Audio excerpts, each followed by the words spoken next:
Hansel and Gretel, as told by the Brothers Grimm, translated by Lucy Crane, read by Stephen Alexander. Near a great forest, there lived a poor woodcutter, and his wife, and his 2 children. The boy's name was Hansel, and the girl's Gretel. They had very little to bite or to sup, and once, when there was a great dearth in the land, the man could not even gain the daily bread. As he lay in bed one night, thinking of this, and turning and tossing, he sighed heavily, and said to his wife, "What will become of us? We cannot even feed our children. There is nothing left for ourselves." "I will tell you what, husband," answered the wife. "We will take the children early in the morning into the forest where it is thickest. We will make them a fire, and we will give each of them a piece of bread. Then we will go to our work and leave them alone. They will never find the way home again, and we shall be quit of them." "No, wife," said the man. "I cannot do that. I cannot find it in my heart to take my children into the forest and to leave them there alone. The wild animals would soon come and devour them." "Oh, you fool," said she. "Then we will all 4 starve. You had better get the coffins ready." And she left him no peace until he consented. "But I really pity the poor children," said the man. The 2 children had not been able to sleep for hunger, and had heard what their stepmother had said to their father. Gretel wept bitterly, and said to Hansel, "It is all over with us."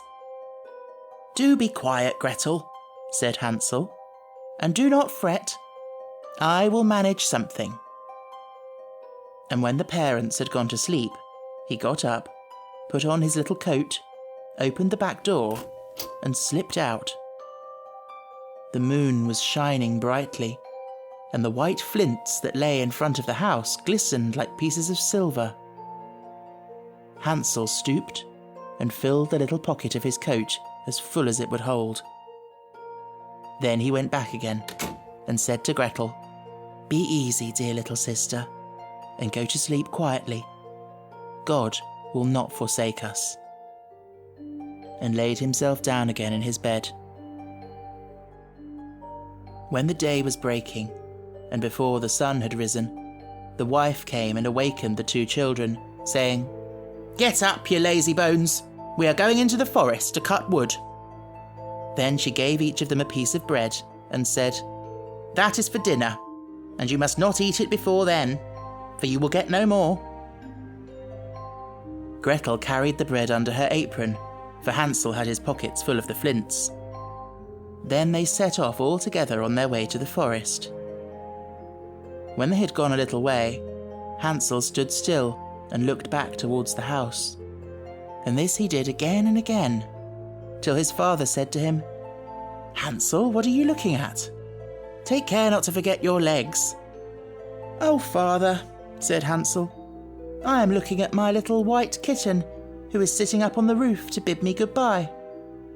"You young fool," said the woman, "that is not your kitten, but the sunshine on the chimney pot." Of course, Hansel had not been looking at his kitten, but had been taking every now and then a flint from his pocket and dropping it on the road. When they reached the middle of the forest, the father told the children to collect wood to make a fire to keep them warm, and Hansel and Gretel gathered brushwood enough for a little mountain, and it was set on fire. And when the flame was burning quite high, the wife said, "Now lie down by the fire and rest yourselves, you children, and we will go and cut wood, and when we are ready, we will come and fetch you." So Hansel and Gretel sat by the fire, and at noon they each ate their pieces of bread. They thought their father was in the wood all the time, as they seemed to hear the strokes of the axe, but really it was only a dry branch hanging to a withered tree that the wind moved to and fro. So when they had stayed there a long time, their eyelids closed with weariness, and they fell fast asleep. When at last they woke, it was night, and Gretel began to cry, and said, "How shall we ever get out of this wood?"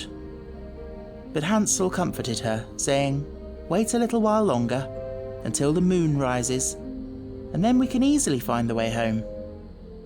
And when the full moon got up, Hansel took his little sister by the hand and followed the way where the flintstones shone like silver and showed them the road. They walked on the whole night through, and at the break of day they came to their father's house. They knocked at the door, and when the wife opened it and saw that it was Hansel and Gretel, she said, "You naughty children! Why did you sleep so long in the wood? We thought you were never coming home again."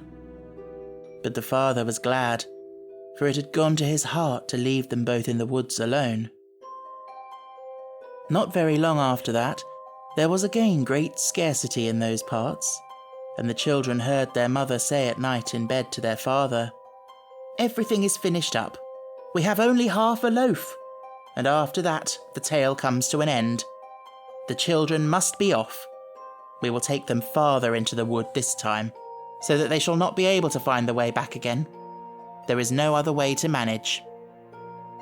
The man felt sad at heart, and he thought, it would be better to share one's last morsel with one's children. But the wife would listen to nothing that he said, but scolded and reproached him. He who says A must say B too, and when a man has given in once, he has to do it a second time. But the children were not asleep, and had heard all the talk. When the parents had gone to sleep, Hansel got up to go out and get more flintstones, as he did before. But the wife had locked the door, and Hansel could not get out. But he comforted his little sister and said, "Don't cry, Gretel, and go to sleep quietly, and God will help us." Early the next morning, the wife came and pulled the children out of bed. She gave them each a little piece of bread less than before, and on the way to the wood, Hansel crumbled the bread in his pocket, and often stopped to throw a crumb on the ground. "Hansel, what are you stopping behind and staring for?" said the father. "I am looking at my little pigeon sitting on the roof to say goodbye to me," answered Hansel. "You fool," said the wife. "That is no pigeon, but the morning sun shining on the chimney pots." Hansel went on as before, and strewed breadcrumbs all along the road. The woman led the children far into the wood, where they had never been before in all their lives.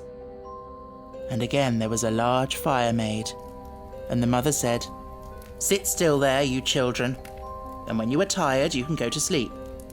We are going into the forest to cut wood, and in the evening, when we are ready to go home, we will come and fetch you." So when noon came, Gretel shared her bread with Hansel, who had strewed his along the road. Then they went to sleep, and the evening passed, and no one came for the poor children. When they awoke, it was dark night, and Hansel comforted his little sister and said, "Wait a little, Gretel, until the moon gets up, and then we shall be able to see the way home by the crumbs of bread that I have scattered along it." So when the moon rose, they got up, but they could find no crumbs of bread, for the birds of the woods and of the fields had come and picked them. Hansel thought they might find the way all the same, but they could not. They went on all that night and the next day from the morning until the evening, but they could not find the way out of the wood, and they were very hungry, for they had nothing to eat but the few berries they could pick up. And when they were so tired that they could no longer drag themselves along, they lay down under a tree and fell asleep. It was now the third morning since they had left their father's house. They were always trying to get back to it, but instead of that they only found themselves farther in the wood, and if help had not soon come, they would have been starved. About noon, they saw a pretty snow-white bird sitting on a bough and singing so sweetly that they stopped to listen. And when he had finished, the bird spread his wings and flew before them, and they followed after him until they came to a little house, and the bird perched on the roof. And when they came nearer, they saw that the house was built of bread and roofed with cakes, and the window was of transparent sugar. "Oh, we will have some of this," said Hansel, "and make a fine meal. I will eat a piece of the roof, Gretel, and you can have some of the window that will taste sweet."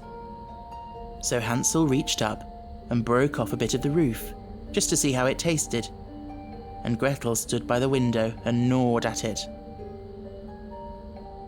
Then they heard a thin voice call out from inside, "Nibble, nibble like a mouse. Who is nibbling at my house?" And the children answered, "Never mind, it is the wind." And they went on eating, never disturbing themselves. Hansel, who found that the roof tasted very nice, took down a great piece of it, and Gretel pulled out a large round window pane and sat her down and began on it. Then the door opened, and an aged woman came out, leaning upon a crutch. Hansel and Gretel felt very frightened and let fall what they had in their hands. The old woman, however, nodded her head and said, "Ah, my dear children, how come you here? You must come indoors and stay with me. You will be no trouble." So she took them each by the hand and led them into her little house. And there they found a good meal laid out, of milk and pancakes, with sugar, apples and nuts. After that she showed them 2 little white beds, and Hansel and Gretel laid themselves down on them and thought they were in heaven. The old woman, although her behaviour was so kind, was a wicked witch who lay in wait for children and had built the little house on purpose to entice them. When they were once inside, she used to kill them, cook them, and eat them, and then it was a feast day with her. The witch's eyes were red, and she could not see very far, but she had a keen scent like the beasts, and knew very well when human creatures were near. When she knew that Hansel and Gretel were coming, she gave a spiteful laugh and said triumphantly, "I have them, and they shall not escape me."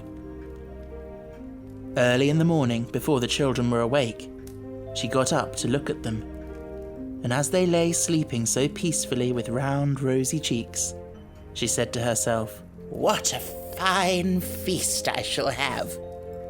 Then she grasped Hansel with her withered hand and led him into a little stable and shut him up behind a grating. And call and scream as he might, it was no good. Then she went back to Gretel and shook her, crying, "Get up, lazy bones! Fetch water and cook something nice for your brother. He is outside in the stable and must be fattened up. And when he is fat enough, I will eat him." Gretel began to weep bitterly, but it was of no use. She had to do what the wicked witch bade her. And so the best kind of victuals was cooked for poor Hansel, while Gretel got nothing but crab shells. Each morning the old woman visited the little stable and cried, "Hansel, stretch out your finger, that I may tell if you will soon be fat enough." Hansel, however, used to hold out a little bone, and the old woman, who had weak eyes, could not see what it was, and supposing it to be Hansel's finger, wondered very much that it was not getting fatter. When 4 weeks had passed, and Hansel seemed to remain so thin, she lost patience and could wait no longer. "Now then, Gretel," cried she to the little girl, "be quick and draw water. Be Hansel fat or be he lean, tomorrow I must kill and cook him." Oh, what a grief for the poor little sister to have to fetch water, and how the tears flowed down over her cheeks. "Dear God, pray help us," cried she. "If we had been devoured by wild beasts in the wood, at least we should have died together." "Spare me your lamentations," said the old woman. "They are of no avail." Early next morning, Gretel had to get up, make the fire, and fill the kettle. "First we will do the baking," said the old woman. "I have heated the oven already and kneaded the dough." She pushed poor Gretel towards the oven, out of which the flames were already shining. "Creep in," said the witch, "and see if it is properly hot, so that the bread may be baked." And Gretel once in, she meant to shut the door upon her and let her be baked, and then she would have eaten her. But Gretel perceived her intention, and said, "I don't know how to do it. How shall I get in?" "Stupid goose," said the old woman. "The opening is big enough, d'you see? I could get in myself." And she stooped down and put her head in the oven's mouth. Then Gretel gave her a push, so that she went in farther, and she shut the iron door upon her and put up the bar. Oh, how frightfully she howled! But Gretel ran away and left the wicked witch to burn miserably. Gretel went straight to Hansel, opened the stable door, and cried, "Hansel, we are free! The old witch is dead!" Then out flew Hansel like a bird from its cage as soon as the door is opened. How rejoiced they both were! How they fell each on the other's neck, and danced about and kissed each other. And as they had nothing more to fear, they went over all the old witch's house, and in every corner there stood chests of pearls and precious stones. "This is something better than flintstones," said Hansel as he filled his pockets. And Gretel, thinking she also would like to carry something home with her, filled her apron full. "Now away we go," said Hansel. "If we only can get out of the witch's wood." When they had journeyed a few hours, they came to a great piece of water. "We can never get across this," said Hansel. "I see no stepping stones and no bridge." "And there is no boat either," said Gretel. "But here comes a white duck. If I ask her, she will help us over." So she cried, "Duck, duck, here we stand, Hansel and Gretel on the land. Stepping stones and bridge we lack. Carry us over on your nice white back." And the duck came accordingly, and Hansel got upon her and told his sister to come too. "No," answered Gretel, "that would be too hard upon the duck. We can go separately, one after the other." And that was how it was managed. And after that they went on happily, until they came to the wood, and the way grew more and more familiar, till at last they saw in the distance their father's house. Then they ran till they came up to it, rushed in at the door, and fell on their father's neck. The man had not had a quiet hour since he left his children in the wood, but the wife was dead.